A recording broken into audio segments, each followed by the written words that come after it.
जिला खुर्रम की सूरत हाल पर कोहाट में होने वाला अहम इजलास खत्म हो गया। फैसला किया गया कि खुर्रम वाक़ये में मुलव्विस मुल्जिमान को किसी सूरत नहीं छोड़ा जाएगा। खुर्रम का अमन खराब करने वालों के खिलाफ क्रैकडाउन किया जाएगा। मजीद जानते हैं डॉन न्यूज के नुमाइंदे खालिद से। जी खालिद, बताइएगा क्या तफसीलात हैं आपके पास?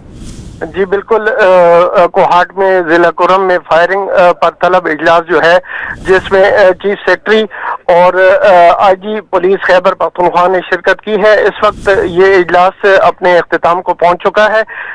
इस अहम इजलास में जो चीदा फैसले हुए हैं, उनमें खुर्रम वाक़ये में मुलव्विस मुल्जिमान के बारे में कहा गया है कि इनको किसी सूरत नहीं छोड़ा जाएगा और मुल्जिमान के खिलाफ सख्त कार्रवाई अमल में लाई जाएगी।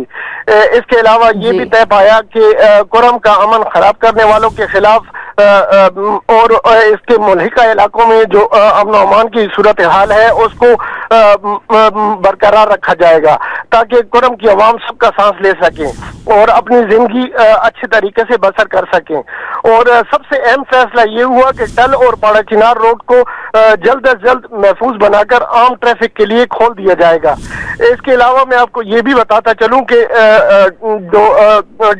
खुर्रम डिप्टी कमिश्नर पर फायरिंग वाक़ये की जो FIR है वो थाना CTD में दर्ज कर ली गई है और जो इसमें मुलव्विस मुल्जिमान है उनके खिलाफ भी FIR जो है वो इसमें दर्ज कर ली गई है। जी खालिद मक्की अपडेट कर रहे थे, आपका बहुत शुक्रिया।